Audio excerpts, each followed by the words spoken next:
Good morning, everybody. What is going on today? We just got our cribbing timbers from DICA USA cut.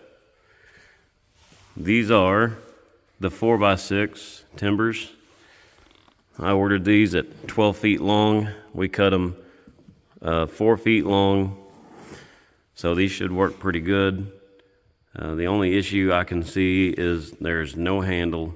So if these do get smashed down in the mud, yes, they're going to be a little bit of a bear to dig out, shovel out, or try and use your outrigger and pop them out of there. So what I'm going to try and do is call DICA and try and get some of the plastic rope handle, I guess you would call that they use on their newer pads, as here is an older pad, and what they did is they would drill the hole and then you had your rope and they would either staple that or tie a knot.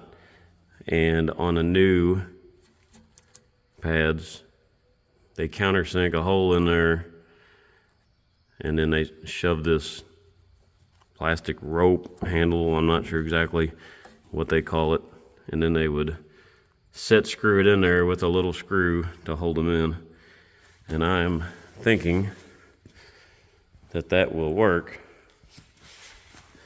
and I would like to try it on a couple of these, maybe drilling a hole in and then putting a screw up on top of set screw, just to try and give a person a little bit of a break when you're trying to get them out of the mud. So anyway, that's the new cribbing timbers. We just got them in, and I just cut them up this morning, so I'll be anxious to see how they do.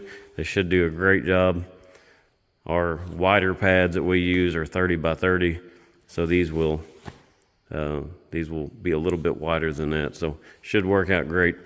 And also, we did get the heat dialed in on our Hydrotek pressure washer. I did a little cleaning on the 38 the other day, and it turned out pretty good.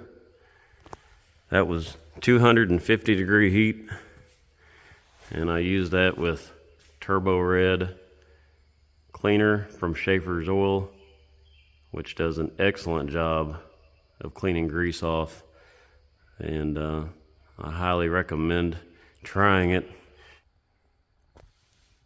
If you have not tried Turbo Red from Schaefer's, I highly recommend it.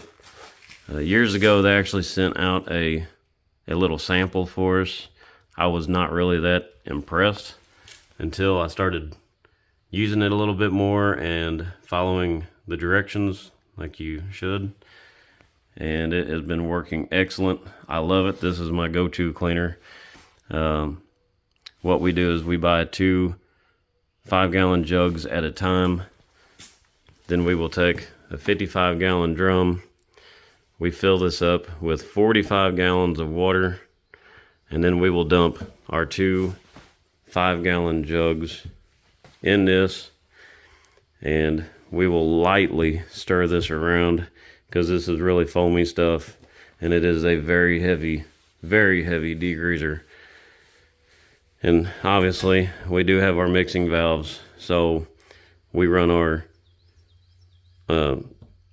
we run our little plastic tube into that barrel, and then we will siphon it out, and it goes into our bucket at a 4-to-1 ratio, and then we will suck it out of the with the pressure washer. So when it mixes with heat, it is extremely strong.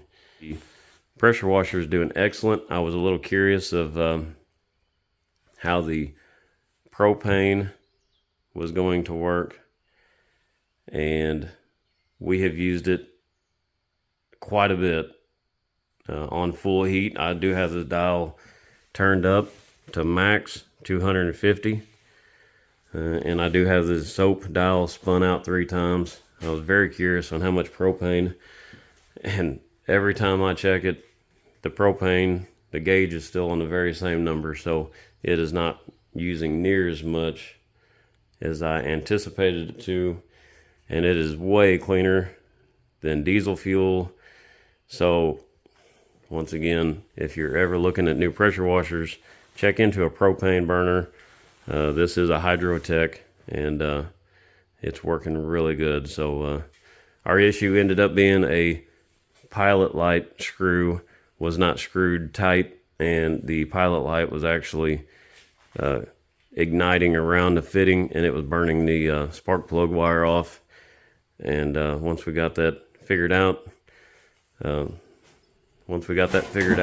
we have been rocking this pressure washer. So anyway, thank you all for watching, and yeah, just showing off the new cribbing today, and we'll see how they work. So if you could hit the thumbs up button, that does more than anything on these videos to get them shared around. So if you could hit the thumbs up down below, and if you could share it with your friends and subscribe.